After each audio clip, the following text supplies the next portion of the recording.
Dr. Kenneth Howell. He is my favorite professor here on the University of Illinois campus. And not only is he my favorite professor, but he's also many of my friends' all-time favorite professor as well. Dr. Howell is first of all, like a very nice guy. He's so knowledgeable about what he teaches, but beyond that, he's just such a relatable guy. He really cares about his students. He is legitimately interested in students. What I like about Dr. Howell and his teaching is that he proposes. He doesn't impose his views on anyone.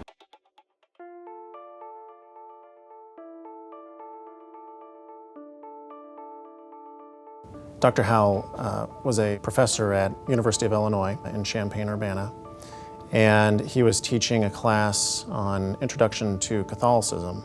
During the class, he discussed homosexual behavior and the Catholic Church's position on that. And it was a very exciting discussion for the class, and a lot of students had a lot of different opinions on it. Well, I've taught this course on Introduction to Catholicism for about 9 or 10 years now. This year is the 10th year. On the subject of homosexuality, I always teach what the Catholic Church officially teaches, and that is that people that have a same-sex attraction cannot be held morally responsible for that attraction. But the Church also teaches that to act upon these inclinations, to engage in homosexual acts, is, to use the official language of the Church, gravely immoral. Now, I teach that because I'm teaching a class on Catholicism.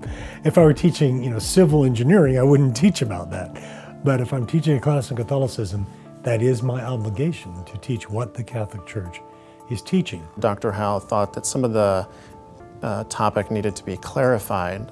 So he sent an email to the class. The email eventually got circulated throughout the university.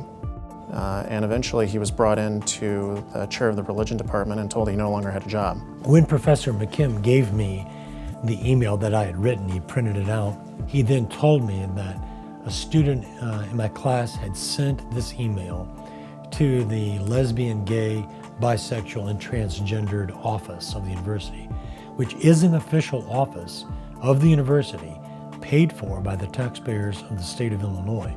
I was given no opportunity to explain myself, to defend myself, or in any way to clarify what I was doing in the classroom. Here was a professor who was merely doing his job, merely explaining what the curriculum content was, discussing Catholicism in an Intro to Catholicism class, no less. And one student complained and found it offensive, which led to him being released from employment.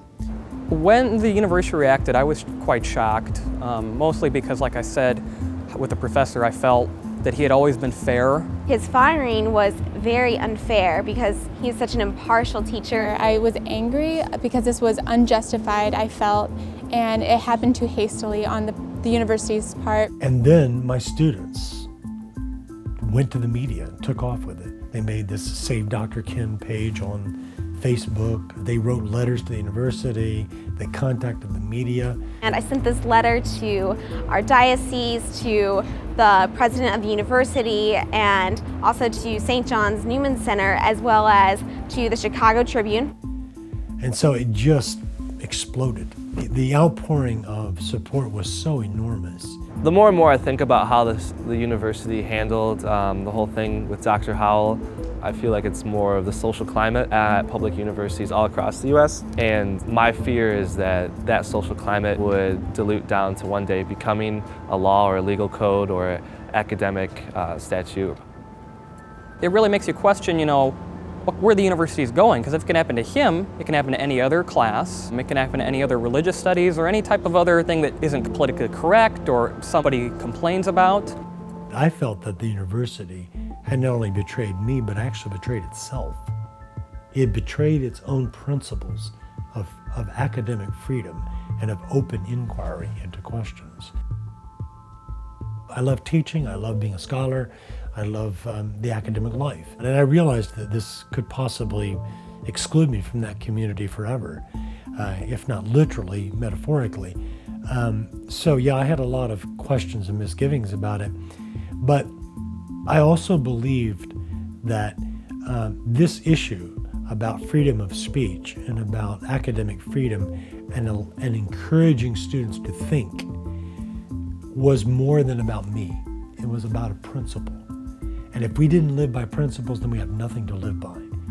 And so the fact that Dr. Howell stood up for his rights was really something extraordinary.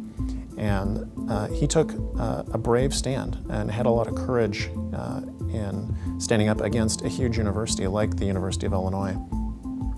And he should be an encouragement and will be an encouragement to other faculty across the country when they encounter similar circumstances.